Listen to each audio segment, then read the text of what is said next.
Aku nak hat ni. Ni kena pakai jadilah. Jadi. Jadi. Berapa ni? Hat ni, murah je hat ni. 2,500 tu. Nak. Murah. Pakai. Hang pakai. Pakai je. Mak, ada pergi sekolah dulu tau. Mak. Tempatlah. Siti Mainon. Apa? Dan tak tahu pula abang ada kat sini. Ni. Si Alif ni nak pergi sekolah dah ni. Betul Alif. Mak, Alif nak minta 100 boleh? Cikgu Alif ada minta semangat untuk baiki surau sekolah. Alif, banyaknya. Mak mana ada duit banyak macam tu?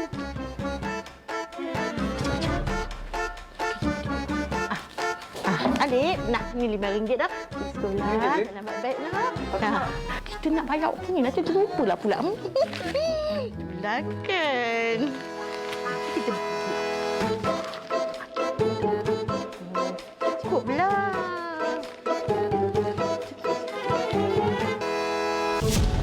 Wah, hajar kau Mamun. Kau telah macam celup dekat aku. Siap kau. Assalamualaikum, Kak. Semangat ikhlas, Kak. Kau dah sibuk je. Ke tepi-tepilah. Cakap orang lain. Apalah dia ni? Betul-betul lah dia jual emas. Celup aku. Rugilah. Macam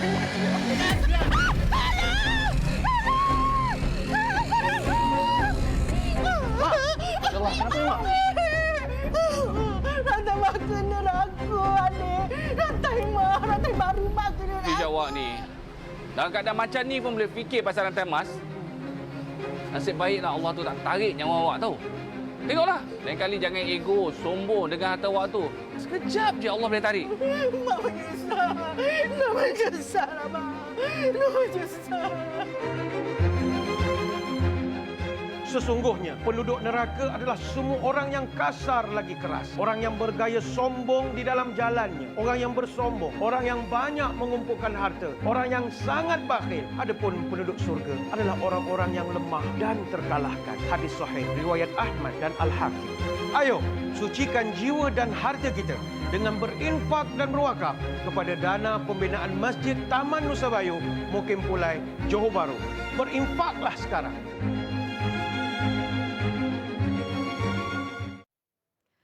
Masya Allah, itu dia, sucikan jiwa dan harta kita melalui Masjid Taman Nusa Bayu. Hari ini kita nak kongsikan kepada anda semua, hadiahkan pahala sedekah kepada kedua ibu bapa kita. Dan bersama diri sekarang ni di talian Skype, kita ada selaku jurucakap Masjid Taman Nusa Bayu yang dihormati Ustaz Datuk Badlisha. Assalamualaikum Ustaz, apa khabar?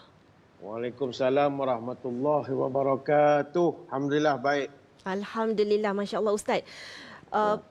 Topik kita adalah hadiahkan pahala sedekah kepada kedua ibu bapa kita. Dah sudah pastinya jasa dan pengorbanan kedua ibu bapa kita tak dapat kita bayar walaupun dengan apa cara sekalipun. Jadi mungkin Ustaz boleh kongsikan kenapa kewajipan kita sebagai seorang anak untuk memberi atau memberi kewajipan kepada kedua ibu bapa dan berbakti kepada mereka, Ustaz. Silakan. Terima kasih. Assalamualaikum warahmatullahi wabarakatuh. Saudara, dalam Quran kata para ulama, salasah ayat nuzilah maqrunah bi salas la yaqbalallah wahidun minhunna bighairi qarinatuha.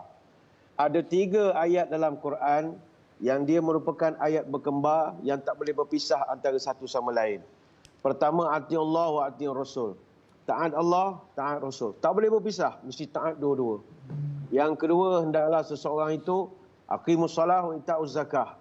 Dirikan semayang, bayar zakat. Tak boleh pilih salah satu. Dan yang ketiga adalah wa nishkurli wali walidai.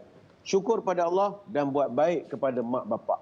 Sebab itu mak bapak adalah levelnya tartibul kalimat nombor 2 selepas kita taat kepada Allah dan Rasul. Wa'budullah wa la tusyriku bihi syai'a wa bil walidaini ihsana. Itu disebutkan dalam surah Nisa ayat 36. Hendaklah kamu sembah aku, kata Allah, dan juga hendaklah buat baik kepada kedua ibu bapa kamu. Sebab itu berbakti kepada ibu bapa didahulukan lebih daripada jihad fi sabilillah. Ada sahabat datang jumpa Nabi bertanya, boleh tak saya berpeluang nak ikut jihad ya Rasulullah? Nabi tanya, ibu masih ada? Jawab dia, ada ya Rasul. Maka kata Nabi, ilzamha fa innal jannata tahta aqdamiha. Lazimilah dia ataupun tinggallah saja bersama dengan ibu, kerana sesungguhnya surga itu di bawah kakinya. Hadis riwayat Imam Ahmad dan juga An-Nasa'i. Jadi kepada semua anak-anak, sementara ada ibu bapa masih lagi hidup, jagalah mereka. Jangan derhaka langsung dengan ibu bapa. Kerana orang yang derhaka kepada ibu bapa ini adalah dosa yang tidak akan diampunkan oleh Allah Subhanahu Wa Taala. Kecuali orang itu dapat keampunan daripada mak bapanya. Ala unabbiukum bi akbaril kabair. Nabi tanya, maukah kamu aku beritahu apakah dosa paling besar sekali? Maka jawab, sahabat tak tahu ya Rasul. Kata Nabi, pertama, kau syirik kepada Allah. Yang kedua, wa aququl walidain. Engkau derhaka kepada ibu bapa. Jadi kepada semua, sementara ada mak bapak, jagalah mak bapak kita. InsyaAllah. Itu dia, Masya Allah, itu dia kan, Allahu Akbar. Jadi Ustaz, mungkin ada yang bertanya, Ustaz, tapi bapa saya dah meninggal dunia. Bagaimana agaknya saya nak berkhidmat ataupun membalas jasa kedua ibu bapa saya, Ustaz? Terima kasih. Sebab itu kita nak berbakti pada ibu bapa adalah semasa hidup. Semasa hidup inilah kita nak santuni mereka. Tidak tempur besaran tinggi, begitu juga sarang kedidi. Ibu dan bapa kita junjung tinggi, jasa mereka kita sanjungi. Kelaklah nangka tinggi di gua, hartakan dua pastinya tiga. Hormatilah mereka, sayangi jua, kita kan tua seperti mereka. Tetapi lah ada orang masih hidup, dia tak ambil tahu. Bila dah meninggal, baru dia nak rasa menyesal dan sebagainya. Tak ada masalah. Kata Imam Abu Lais As-Samarqandi, seorang anak yang nak berbakti kepada mak bapaknya yang dah meninggal dunia, mesti teruskan bakti itu. Pertama, ayyakunal waladan salihan li nafsih. Jadilah anak yang baik. Jadilah anak yang soleh dan salihah. Yang kedua, ayyasil qarabatuhuma wa asdiqahuma. Lepas mak bapak kita meninggal, teruskan menyambung silaturahim dengan kawan-kawan mak dia, mak kita ataupun ayah kita arwah tu, sambung lagi hubungan dengan kawan-kawan dia, alumni dia, geng sekolah dia, sambung balik. Dan yang ketiga, yastaghfirlahuma wa yad'u lahuma wa yatasaddaq anhuma. Engkau doakan ampun untuk mak bapak engkau, minta ampun bagi pihak mereka, dan yatasaddaq anhuma. Bersedekahlah bagi pihak mak bapak.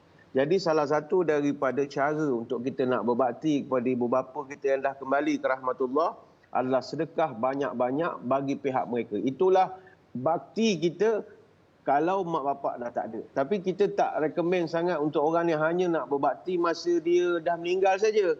Masa hidup ni lebih utama lagi. Sebab itu jangan menyesal kalau kita nanti tak ambil tahu dengan mak bapak. Nabi kata rugilah orang ini. Sebab syurga ada peluang dia nak masuk, tapi dia tak nak masuk kerana tak berbakti pada ibu bapa yang dah berumur. Tapi kalau dah meninggal, teruskan lagi bakti kita, termasuklah bersedekah. Ya, Masya Allah, itu dia. Jadi mungkin Ustaz boleh kongsikan kepada kami, Ustaz, berkaitan dengan Masjid Taman Nusa Bayu yang mungkin kita boleh sedekahkan buat kedua ibu bapa kita, Ustaz. Bagaimana perkembangan terkini, kosnya dan bagaimana caranya untuk bersedekah, Ustaz? Terima kasih. Saya nak mengambil kesempatan berkongsi dengan para penonton. Salah satu daripada sedekah yang kita boleh buat bagi pihak mak ayah kita yang dah tak ada adalah pembinaan rumah Allah. Saya ingin kongsikan berkenaan Masjid Taman Nusa Bayu di Mukim Pulai, Johor Bahru, yang sekarang ini sangat-sangat memerlukan kepada dana untuk membina sebuah masjid. Dan pembinaan masjid ini telah diluluskan secara rasmi oleh pihak berkuasa Majlis Agama Johor dan mendapat kelulusan untuk mengumpul dana daripada pihak Jabatan Agama Johor. Jadi pembinaan ini bakal menelan belanja sebanyak 4 juta ringgit dan kita bercadang nak menampung kapasiti seramai 1,000 jemaah. Jadi rancangan untuk nak membina Masjid Taman Nusa Bayu ini tercetus sebab di sana tidak ada surau ataupun masjid di Taman Nusa Bayu ini untuk penduduk-penduduk nak melaksanakan solat 5 waktu berjemaah dan juga solat Jumaat. Dan penduduk Taman Nusa Bayu ni dia ada penduduk taman rangkaian mereka, Taman Nusantara Prima, ada Pak Mun Bayu Angkasa, ada Taman RMNJ Nusa Bayu dan penduduk semakin bertambah lebih daripada 15,000 orang sekarang dan 40% daripada penduduknya adalah beragama Islam. Jadi ketiadaan surau ataupun masjid pasti akan menyulitkanlah penduduk Islam di sana untuk nak melaksanakan aktiviti solat 5 waktu, solat fardu, aktiviti kemasyarakatan. Jadi seperti yang saya sebutkan tadi, pembinaan ini belanja 4 juta ringgit. Dan alhamdulillah terkini Masjid Taman Nusa Bayu dah pun berjaya mengumpul 2.3 juta. Namun pihak masjid masih memerlukan lebih kurang 1.6 juta lagi untuk nak meneruskan pembinaan. Jadi kita mengajak seluruh muslimin muslimat sama ada di tanah air maupun rakan-rakan kita yang ada di Singapura, di Brunei, kita nak realisasikan matlamat saudara-saudara kita ini, insya-Allah seperti dapat kita lihat di kaca TV tadi, masjid ini akan dilengkapi dengan pelbagai kemudahan yang sangat selesa untuk jemaah. Ada dewan solat utama yang begitu cantik, ada dewan solat terbuka untuk orang yang menyingsah, ada bilik imam, bilik bilal, ada bilik mesyuarat, ada tandas dan juga tempat wuduk yang begitu selesa, tempat letak kereta yang selesa, ada bilik pengurusan jenazah yang baik kemudahannya dan juga dapur, pantry dan bagai-bagai lagi. Jadi kepada muslimin muslimat yang berminat dan teruja nak membantu, ada beberapa cara sekarang seperti yang sedang tertera di kaca TV. Bagi yang ada telefon boleh ambil saja gambar seperti yang tertera itu untuk bacaan kemudian. Tapi saya ringkaskan, yang pertama boleh infak secara umum pada bila-bila masa kita berhajat dengan kita buatkan pemindahan terus ataupun transfer ke akaun pihak masjid, iaitu di Maybank Islamik di 55160501 4746 ataupun di akaun Bank Rakyat 1101726804. Kedua adalah cara dengan membuat sumbangan secara online, iaitu boleh terus melayari laman sesawang masjid di www.masjidnusabayu.com. Ada banyak maklumat di situ. Dan ini adalah landing page, dia akan bagikan maklumat. Dan yang terakhir, boleh terus saja hubungi pihak masjid di talian 019-770-1085.